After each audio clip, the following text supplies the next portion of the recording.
आज हम बात करेंगे मुक्त व्यापार समझौते के विषय में। हमारी भारत सरकार ने FTA ब्रिटेन के साथ एक भारत सरकार ने एक प्रस्ताव मुक्त व्यापार समझौता किया है। FTA एक्ट के अनुसार भारत में ब्रिटेन अपना व्यापार स्थापित करने के लिए आ रही है। पहले एक ईस्ट इंडिया कंपनी भारत में व्यापार के लिए आई और फिर पूरे भारत में 200 साल राज किया। इसी ब्रिटेन की सरकार को यहाँ से निकालने में 200 साल लग गए और 6 लाख हमारे नौजवानों ने अपनी कुर्बानी दी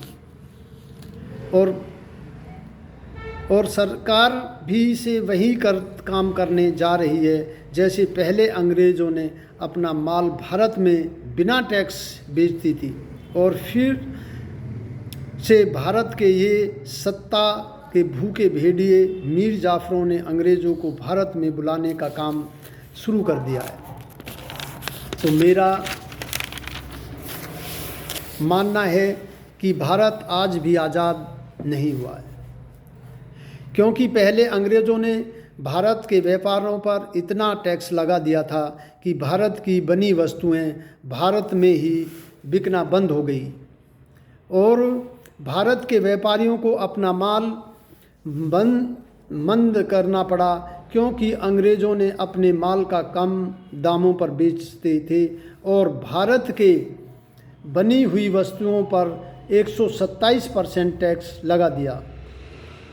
इसी लिए भारत की बनी हुई चीज़ें महंगी हो गई और अंग्रेज़ों की बनी हुई चीज़ें सस्ती मिलती थी, क्योंकि उनके ऊपर कोई टैक्स नहीं होता था। अंग्रेज़ जानते थे कि भारत के उद्योग बंद करना है, तो इसके अवसर यानी टैक्स के और टैक्स लगाया जाए, यानी टैक्स के ऊपर और टैक्स लगाया जाए। दो भारत के व्यापारी टैक्स देंगे, अगर नहीं देंगे टैक्स की, अगर वो चोरी करेंगे तो दोनों ही बातों में अंग्रेज़ों का फ़ायदा था। अंग्रेज़ टैक्स की चोरी करते हैं, अगर टैक्स की चोरी करते हैं तो वो बेईमान हो जाएंगे और बेईमान होने पर हमारी गुलामी करेंगे। ये अंग्रेज़ों की सोच थी। सुनिए, देखिए कितनी अच्छी कैसी बात उन्होंने सोची है। और भारत पर राज आसानी से हमारे राज चलता रहेगा। अंग्रेज़ यहाँ से 1957 में चले गए, लेकिन तन से भारतीय और मन से अंग्रेज औलाद यहाँ पर राज करने के लिए छोड़ गई।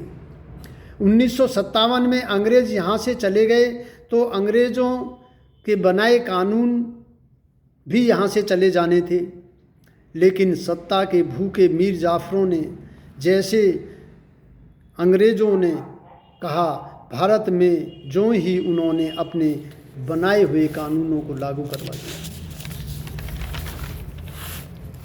और भारत को पहले गोरे अंग्रेज़ों ने लूटा और आज मैं ये कहता हूँ कि भारत में काले अंग्रेज़ हैं जो उनको लूट रहे हैं भारत को, और भारत की संपत्ति को विदेशों में जमा कर रहे हैं। आपको पता है स्विस बैंक ने भारत में 20% 700 करोड़ रुपए 700 करोड़ रुपए बैंक में जमा होने का सबूत दिया है।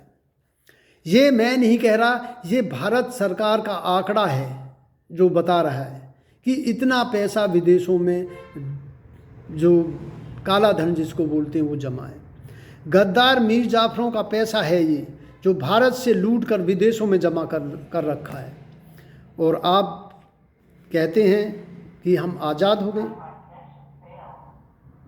नहीं, मैं आज भी ये मानता हूँ कि आज भी हम गुलाम हैं, क्योंकि 75 साल आज़ादी मिलने के 76 साल आज़ादी मिलने के बाद भी हम ब्रिटेन को यानी बाहर की सरकारों को, जो भी विदेशी जो लोग यहाँ बिजनेस करने के लिए आ रहे हैं, काम करने के लिए आ रहे हैं, उनको फ्री ऑफ टैक्स दे रहे हैं। तो ये भारत का बड़ा दुर्भाग्य है और हमारे जो कंपनियां यहाँ भारत की है उनके ऊपर टैक्स पर टैक्स लगाया जा रहा है। फिर वही कंडीशन होगी कि हमारे जो माल महंगा हो जाएगा और जो बाहरी कंपनियां हैं उन लोगों का माल यहाँ सस्ता मिलेगा और वो धड़ल्ले से यहाँ व्यापार करेंगे। और जब व्यापार होगा तो लोगों को आवश्यकता हो जाएगी और लोग उनकी बातों को मानना शुरू हो जाएगा। जैसे पहले हम गुलाम हुए थे, फिर वही कंडीशन ऐसी आ जाएगी। क्या करेंगे? तो मैं यही कहना चाहता हूँ भारत सरकार से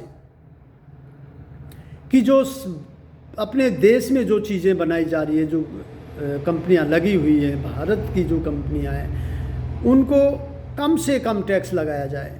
और जो भारत से बाहर जो आ रही हैं कंपनियां, निवेश के लिए जो आ रही हैं, उनको ज़्यादा से ज़्यादा टैक्स लगाया जाए। तो तभी हम भारत में जो बनी हुई चीज़ें और अपने यहाँ जो माल बनता है उसको बेच पाएंगे। तो मेरा यही सरकार से जो निवेदन है कि कम से कम टैक्स, भारत पर जो चीज़ें बन नहीं रही हैं उन पर कम से कम टैक्स हो, ताकि हम अपने व्यापार को बढ़ा सकें, अपने धंधों को बढ़ा सकें और रोज़गार को जो ज़्यादा से ज़्यादा अवसर मिल सकें। धन्यवाद। वंदे मातरम। जय भारत माता।